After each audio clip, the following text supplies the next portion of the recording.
The Galactic Academy of Advanced Studies had seen many species pass through its halls over the past millennium. Tall, short, tentacled, scaled, gaseous, and everything in between. But nothing, absolutely nothing, had prepared Professor Clicks-9 for the day he would witness the galaxy's most feared apex predator cower before a human. It started on a Tuesday, which in retrospect should have been warning enough. Tuesdays were notorious for their ability to turn the most mundane situations into absolute disasters. The professor's third eye twitched as he reviewed the day's schedule on his biopad. Advanced xenobiology, followed by interspecies combat theory, and finally the dreaded practical applications seminar. Students. Clicks-9 called out, his voice echoing through the laboratory with the authority of someone who had survived 14 different assassination attempts, 3 wars, and 1 particularly brutal faculty meeting. Today we will be studying the Vorthak Prime Hunter specimen designation. Oh, what's the point of these numbers anyway? Let's just call him Big Scary. The assembled students, a mixture of species that would make a diplomat weep with joy at the diversity, leaned forward in their various forms of seating arrangements. Zara, a 6-limbed Keteran with an unfortunate tendency to shed scales when nervous, was already beginning to molt. Clicks, whose species name was unpronounceable to anyone lacking 17 tongues, vibrated with excitement. And then there was Nam, a blob-like creature whose intelligence was inversely proportional to his ability to maintain a solid shape, and a Vorthak Prime Hunter. Clicks-9 continued, activating the containment field around a cage that was reinforced with enough alloy to build a small starship, as is considered by many to be the apex predator of the known galaxy. Standing 12 feet tall, equipped with razor-sharp claws that can cut through starship hulls, and possessing reflexes that make light look sluggish, this creature has never been successfully contained for more than, well, we're about to find out. The containment field shimmered and disappeared. Inside the cage, Big Scary stretched to his full, terrifying height. His 4 eyes, each the size of dinner plates, scanned the room with predatory intelligence. His claws extended with a sound like swords being drawn, and his mouth opened to reveal 3 rows of teeth that could probably bite through a small moon. Magnificent, isn't it? Clicks-9 said, stepping closer to the cage with the confidence of someone who had tenure and therefore believed himself immortal. Notice the way he assesses each potential threat, calculating the most efficient method of turning us all into afternoon snacks. Big Scary's head swiveled toward the professor, and for a moment the two stared at each other.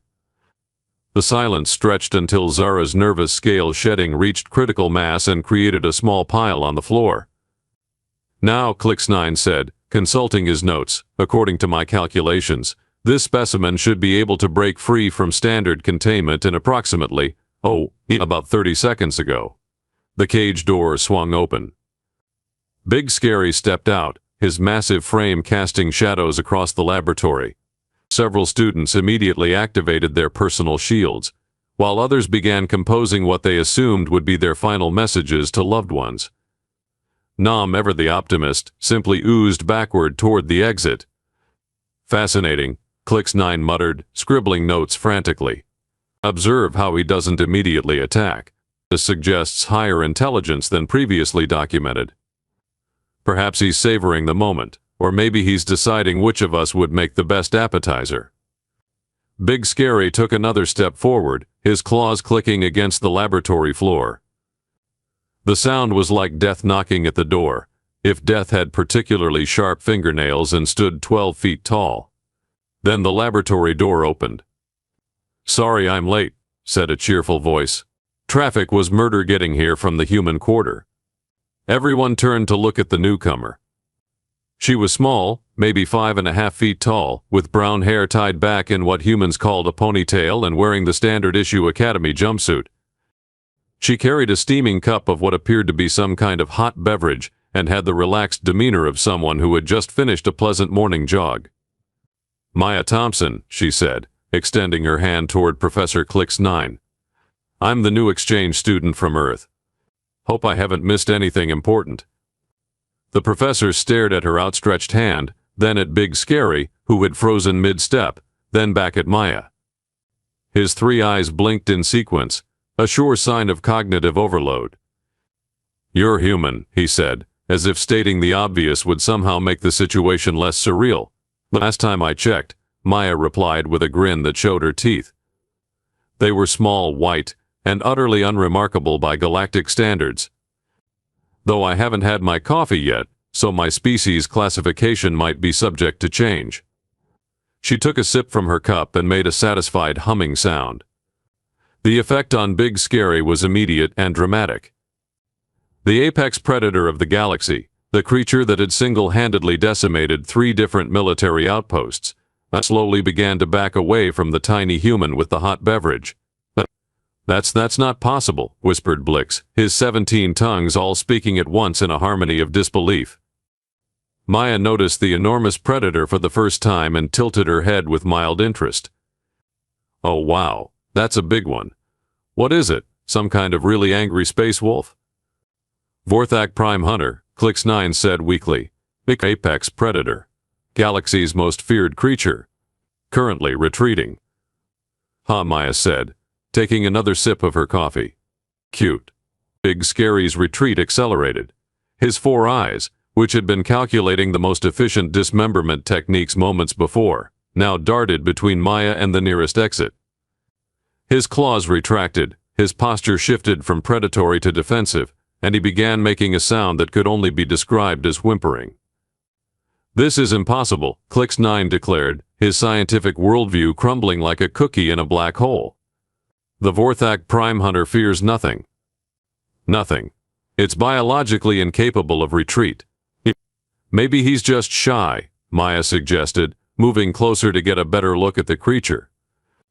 Big Scary responded by pressing himself against the far wall, trying to become one with the laboratory's architecture. No, the professor muttered, flipping through his notes frantically. "This doesn't make sense. Humans aren't supposed to be intimidating. You're small, you have no natural weapons, your bite force is pathetic, and your top speed is laughably slow. By all rights, you should be a light snack for something like this." Maya shrugged. "I guess he's just not hungry." She approached Big Scary with the casual confidence of someone who had never been properly introduced to the concept of mortal danger. The creature's whimpering increased in volume and frequency. "Hey there, big guy," she said, extending her hand toward the towering predator. "I'm Maya. Nice to meet you." Big Scary stared at her hand as if it were a weapon of mass destruction. His breathing became rapid and shallow, and one of his eyes began to twitch. After a moment that seemed to stretch for eternity, he slowly, carefully, touched her hand with the tip of one massive claw. The contact lasted for exactly 0.3 seconds before Big Scary jerked his claw back and resumed his position against the wall. "I'll be sweet," Maya said, turning back to the class. "Can I keep him?" "Keep him?" Clix9's voice cracked like a teenager asking someone to prom. "You want to keep the apex predator of the galaxy as a pet?" "Well, not a pet exactly," Maya said, considering. "Or like a study buddy. I bet he'd be great at helping me reach high shelves." Big Scary made a sound that was part growl, part whimper, and part existential crisis. He began moving along the wall toward the door, never taking his eyes off Maya. "This is unprecedented," Zara whispered, her scale shedding, reaching historic proportions. "In all recorded history, no creature has ever made a Vorthak Prime Hunter retreat without violence." "Maybe that's the problem," Maya said, sipping her coffee thoughtfully. "Maybe nobody ever tried just being nice to them." As if to prove her point, she pulled a small wrapped object from her pocket. "I brought snacks," she announced. "Anyone want a granola bar?" The effect was immediate and catastrophic. Big Scary's eyes widened in terror, his claws extended to their full length, and he bolted for the door with a speed that defied physics.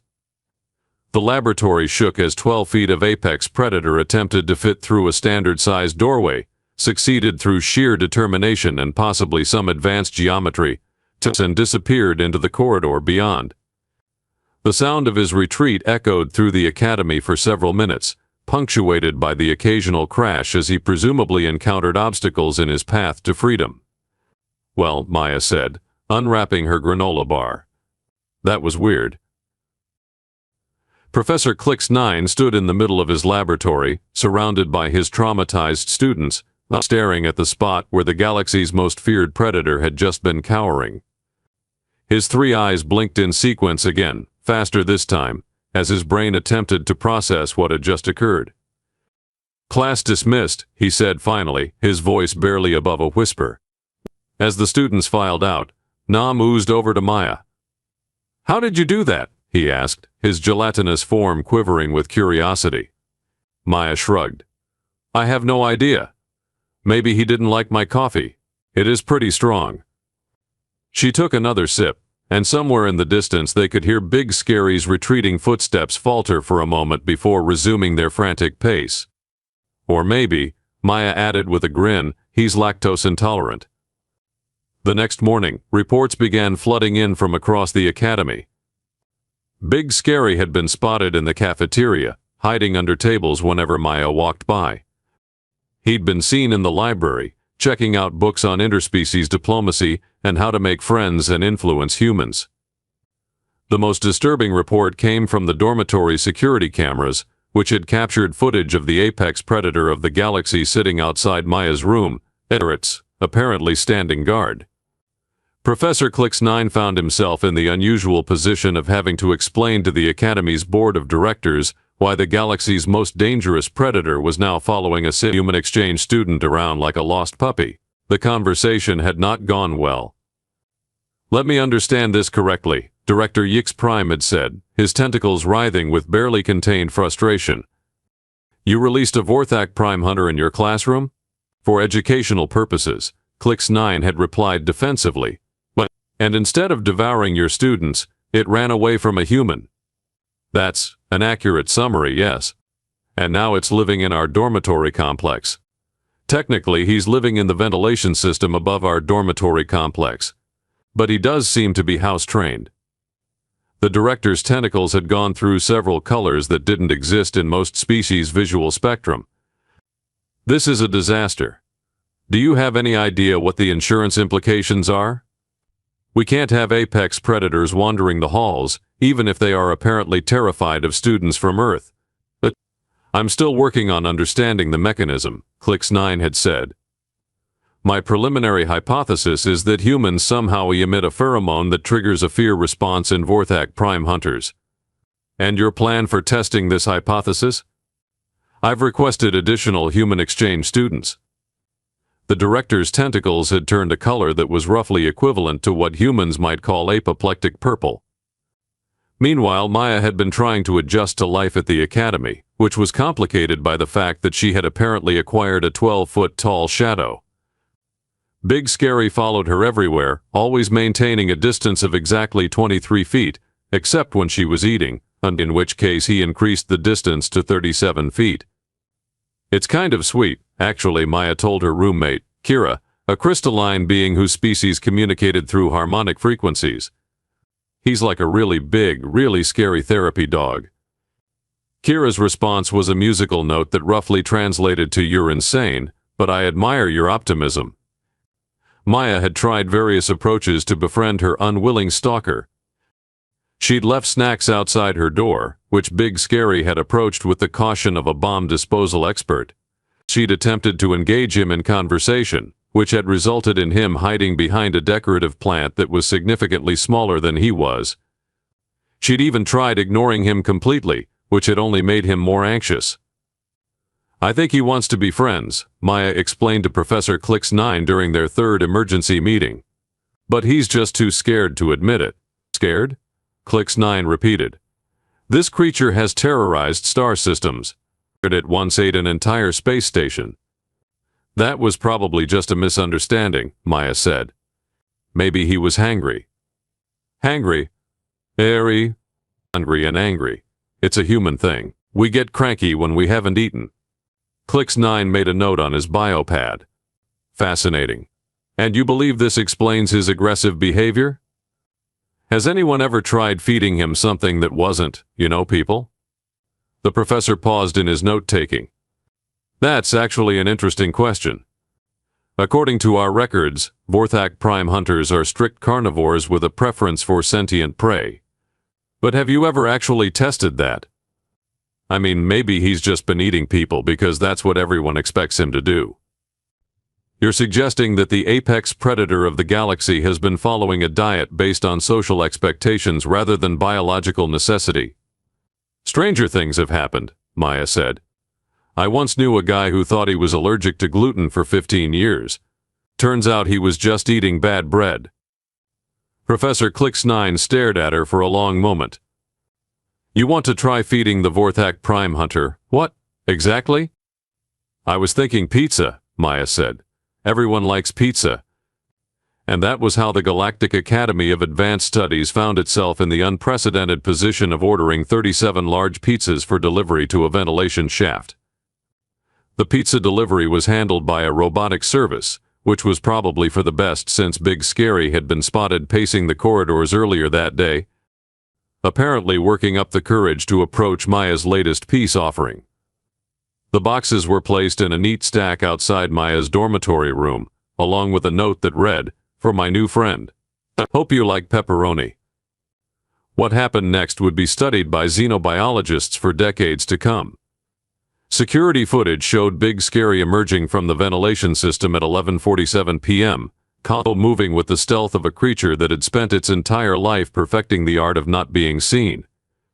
He approached the pizza boxes with extreme caution, circling them 3 times before finally reaching out with one massive claw to lift the top box.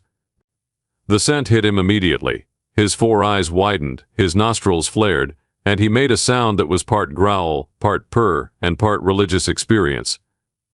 He opened the box with the delicacy of a surgeon, revealing the cheesy, saucy, pepperoni-covered masterpiece within. He took a bite. The change was immediate and dramatic. Big Scary's entire posture shifted from predatory to something approaching euphoric. His claws retracted, his breathing slowed, and he sat down in the middle of the corridor with the pizza box in his lap, methodically working his way through what was probably the first non-sentient meal of his adult life. By morning, all 37 boxes were empty, and Big Scary was sitting outside Maya's door with what could only be described as a food coma. When she emerged for her morning coffee, she found him there, surrounded by empty pizza boxes and looking more content than any apex predator had a right to be. "Good morning," she said cheerfully. "I see you found the pizza."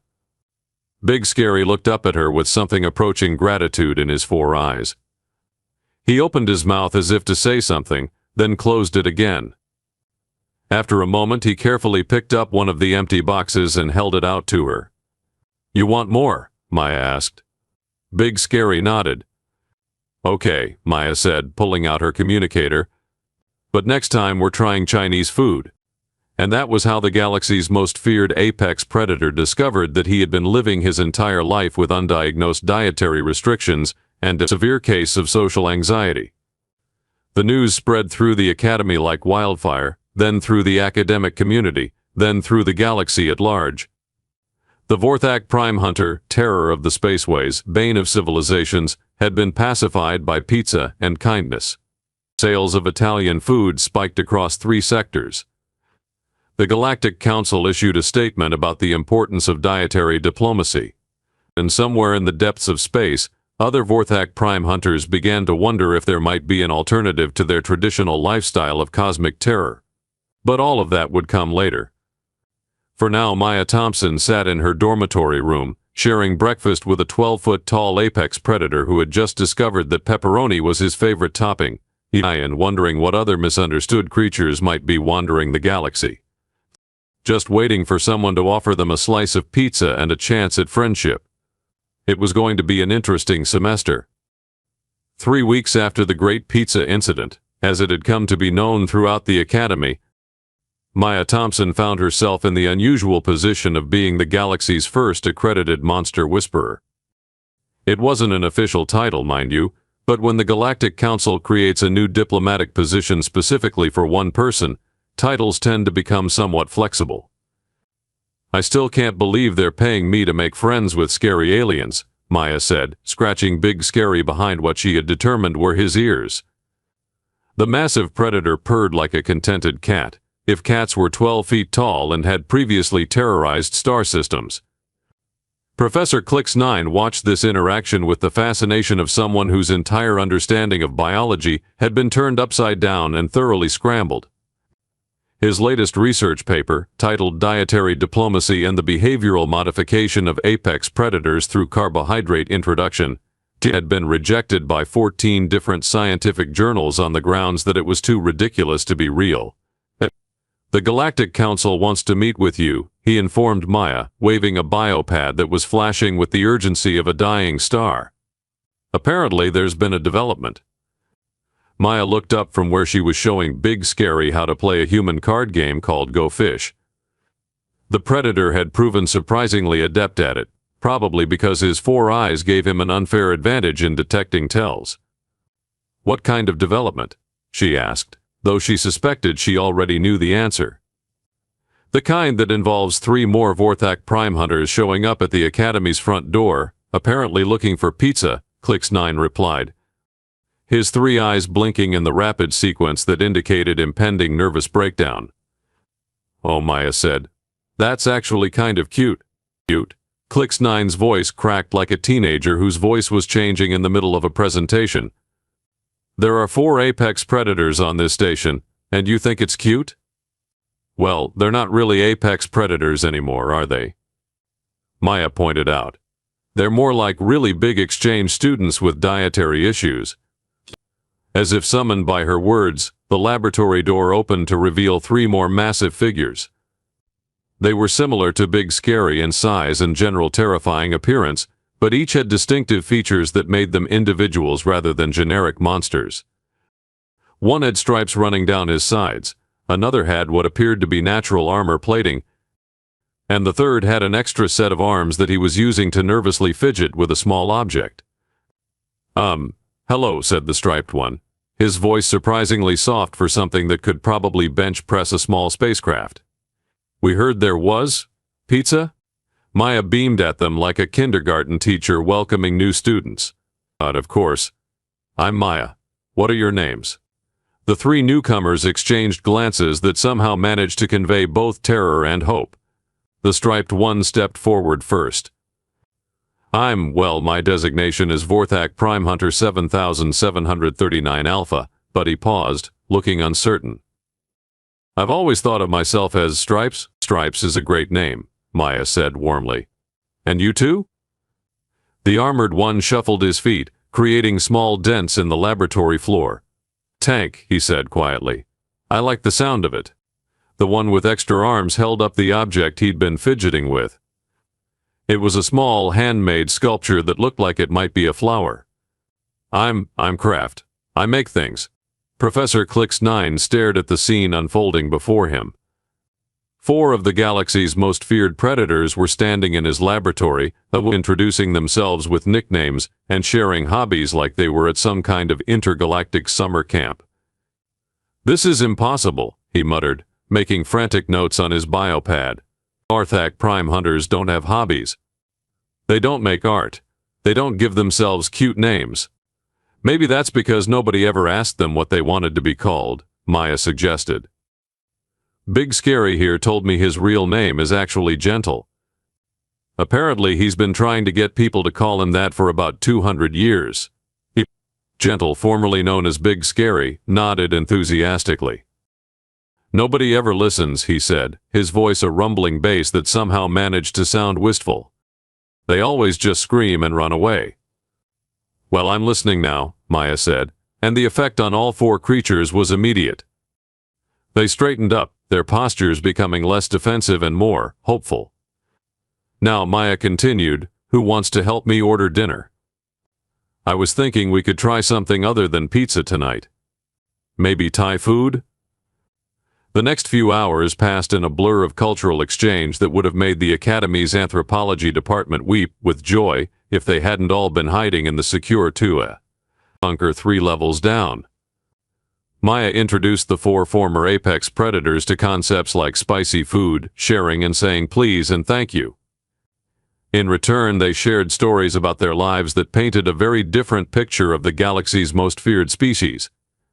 We don't actually like eating people, Stripes explained between bites of pad thai.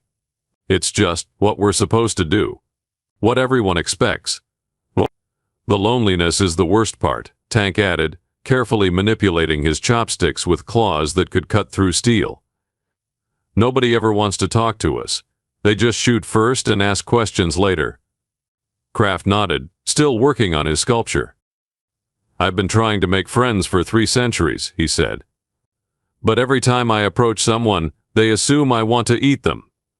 Have you tried bringing gifts? Maya asked. Humans usually appreciate small gestures of friendship. I tried that once, Kraft said, holding up his sculpture. I made a beautiful statue for the governor of Kepler Prime. Took me 6 months to carve it from a single piece of asteroid rock. What happened?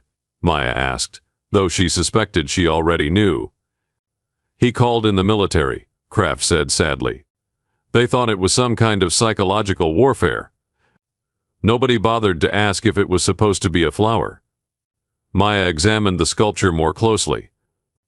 It was indeed a flower, carved with incredible detail and obvious love. The petals were perfectly formed, the stem gracefully curved, and the entire piece radiated a sense of peace and beauty that was completely at odds with the creature who had created it. It's beautiful, she said, and meant it. You're an artist. Kraft's 4 eyes widened with surprise and delight. Really? You think so? I know so, Maya said firmly. This is museum-quality work. The effect of her words was immediate and profound. Kraft began to glow, literally glow, with a soft bioluminescent light that Maya had never seen before. The other 3 Vorthak looked at him with amazement. I've never seen that before, Gentle said. What's happening to you? I think, Kraft said, his voice filled with wonder, I think I'm happy. Professor Clicks 9, who had been documenting everything with the dedication of a scientist witnessing the birth of a new star, nearly dropped his biopad. Bioluminescent joy response, he muttered. I need to contact the xenobiology department immediately. Maybe later, Maya said. Right now I think we need to have a serious conversation about the future. She looked around at the 4 creatures who had, in the span of a few hours, gone from being the galaxy's most feared predators to being, well, friends. It was hard to think of them as monsters when Stripes was carefully washing dishes in the laboratory sink, Tank was organizing the takeout containers by size, and Kraft was showing Gentle how to hold a carving tool without accidentally destroying it. Here's the thing, Maya said, settling into what she privately called her serious voice. You guys can't keep living like this, hiding in ventilation shafts, eating people you don't want to eat, being alone all the time. It's not healthy. But what choice do we have? Stripes asked. Everyone in the galaxy is terrified of us. That's because they don't know the real you, Maya said. They only know the stories, the legends, the fear, but stories can be changed. How? Tank asked, his voice skeptical but hopeful. Maya grinned, and there was something in her expression that reminded everyone present that humans, for all their apparent fragility, were capable of absolutely terrifying levels of determination when they set their minds to something. We're going to throw a party, she announced. The silence that followed was the kind of silence that occurs when someone suggests something so outrageous that it takes everyone's brain a moment to process it. A party? Gentle asked finally. The biggest, most spectacular interspecies friendship party the galaxy has ever seen, Maya said, warming to her theme. We'll invite everyone. Students, faculty, diplomats, journalists. We'll have food from every world, music from every culture. And we'll show everyone that the galaxy's most feared predators are actually just really big people who want to make friends. They'll never come, Stripe said, though he sounded like he wanted to believe. They'll come, Maya said confidently, because we're going to make them an offer they can't refuse. What kind of offer? Professor Clicks 9 asked, though he sounded like he was afraid of the answer. Free food, Maya said, and a chance to be part of history. When was the last time anyone got to attend the first ever Apex Predator Friendship Festival? The planning took 2 weeks, and by the end of it, the Academy was buzzing with excitement and terror in roughly equal measure. Word had spread throughout the galaxy that the human exchange student who had somehow befriended 4 Vorthak prime hunters was throwing a party, and everyone wanted to see what would happen. The guest list grew from a few dozen Academy personnel to several hundred beings from across the galaxy. The Galactic Council sent representatives. The media arrived in force. 3 different military organizations showed up, ostensibly for security but really because they wanted to see if the rumors were true. This is either going to be the most successful diplomatic event in galactic history, Director Yix Prime said, watching the preparations from his office window, or the most spectacular disaster. Probably both, Professor Clicks9 replied, checking his biopad for the 100th time that day. Maya has a talent for making the impossible seem routine. Down in the Academy's main hall, which had been converted into Party Central, Maya was putting the finishing touches on what she privately considered her masterpiece. The 4 Vorthak were helping with decorations, their massive size making them perfect for hanging streamers and arranging furniture. Gentle was carefully adjusting the lighting, Stripes was taste testing the buffet, Tank was setting up the sound system, and Kraft was creating ice sculptures that were already being photographed by early arriving journalists. "Are you nervous?" Maya asked Gentle as they worked together to arrange the final table settings. "Terrified," he admitted. "What if they don't like us? What if they run away? What if this whole thing is a mistake?" "Then we'll deal with it," Maya said simply. "But I don't think it will be. You know why." "Why? Why?" "Because you're not monsters," Maya said. "You're just people who happen to be really, really big. And once everyone sees that, everything changes." The first guests began arriving at sunset, and Maya had to admit that the sight was somewhat intimidating. Beings from dozens of different worlds, many of whom had never been in the same room together, were filing into the Academy's main hall with expressions ranging from curiosity to barely contained panic. The 4 Vorthak stood near the entrance, wearing matching name tags that Maya had insisted on. They looked like bouncers at the galaxy's most unusual nightclub, except that bouncers generally didn't offer homemade cookies to incoming guests. "Welcome to the Apex Predator Friendship Festival," Gentle said to each new arrival, his voice carefully modulated to sound as non-threatening as possible. "I'm Gentle. Can I interest you in some appetizers?" The reactions were everything Maya had hoped for and more. Initial terror gave way to confusion, confusion gave way to curiosity, and curiosity gave way to genuine interest as guests realized that the galaxy's most feared predators were actually offering them snacks and making small talk about the weather. "This is unprecedented," whispered Ambassador Flux, a gaseous being from the Nebula territories who had initially refused to attend until Maya personally guaranteed his safety. "I've been in diplomatic service for 3 centuries, and I've never seen anything like this." "That's because nothing like this has ever happened before," Maya replied, watching as Kraft showed a group of crystalline beings how to carve decorative patterns in ice. "Sometimes the best way to solve a problem is to do something completely different." As the evening progressed, something magical began to happen.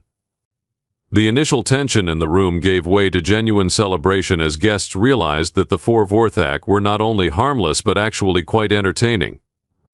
Stripes turned out to be a gifted storyteller, Tank had an encyclopedic knowledge of galactic music, and Kraft was creating personalized sculptures for anyone who asked. "I have to admit," said General Corks, the military representative who had arrived expecting to coordinate an evacuation, "this is not what I was expecting." "What were you expecting?" Maya asked, offering him a plate of what she had learned was his species' favorite appetizer. "Carnage mostly," he said, accepting the food with a slightly embarrassed expression. "Maybe some light genocide. Definitely not this." This was Gentle teaching a group of small, furry creatures from the outer rim how to play charades, while they giggled and applauded his increasingly elaborate gestures. The evening's crowning moment came when Maya took the stage to address the assembled crowd. The hall fell silent as she looked out at the hundreds of beings who had come to witness this unprecedented event. "3 weeks ago," she began, "I walked into a classroom and met someone who was supposed to be a monster. He was 12 feet tall, had claws that could cut through steel, and everyone in the galaxy was terrified of him. But you know what I saw when I looked at him? She paused, looking over at Gentle, who was watching her with an expression of hope and terror. I saw someone who was lonely, she continued.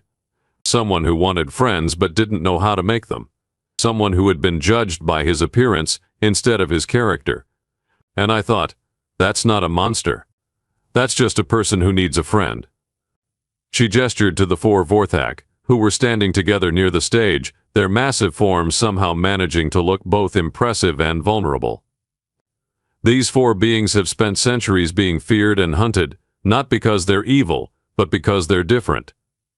Because they're big and scary looking and nobody ever bothered to ask them what they actually wanted. Well, I asked, and you know what they wanted? The hall was completely silent now, hundreds of beings hanging on her every word.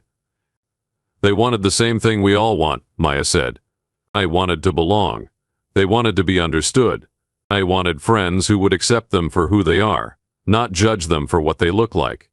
She smiled, and her voice grew warmer. Tonight we've proven that friendship is possible across any divide. Is that understanding can overcome fear. That sometimes the scariest looking person in the room is actually the one who needs a friend the most. The applause started slowly, with one being clapping, then another, then more, but until the entire hall was filled with the sound of hundreds of different species showing their appreciation in their own unique ways. Some clapped, some whistled, some made harmonic sounds, and some simply glowed with approval. But the most important reaction came from the four Vorthak themselves. They stood together, looking out at a crowd that was applauding them not for their fearsome reputation, but for their courage in showing their true selves. And for the first time in their long lives, they felt like they truly belonged. Thank you, Gentle said, his voice carrying across the hall without any amplification. Thank you for giving us a chance to be more than monsters. The party continued long into the night, but Maya knew that the real celebration was just beginning. Word would spread throughout the galaxy about what had happened at the Academy. Other misunderstood beings would hear the story and realize that they, too, might have a chance at friendship and acceptance. As the evening wound down and the last guests departed, Maya found herself standing in the empty hall with her four friends, looking at the remnants of what had been the most successful diplomatic event in galactic history. So, she said, what do we do next? Next? Stripes asked. Well, we can't stop here, Maya said. There are probably hundreds of other species out there who are misunderstood, lonely, or just need someone to offer them pizza and a chance at friendship. You want to do this again? Tank asked, sounding amazed. I want to do this everywhere, Maya said.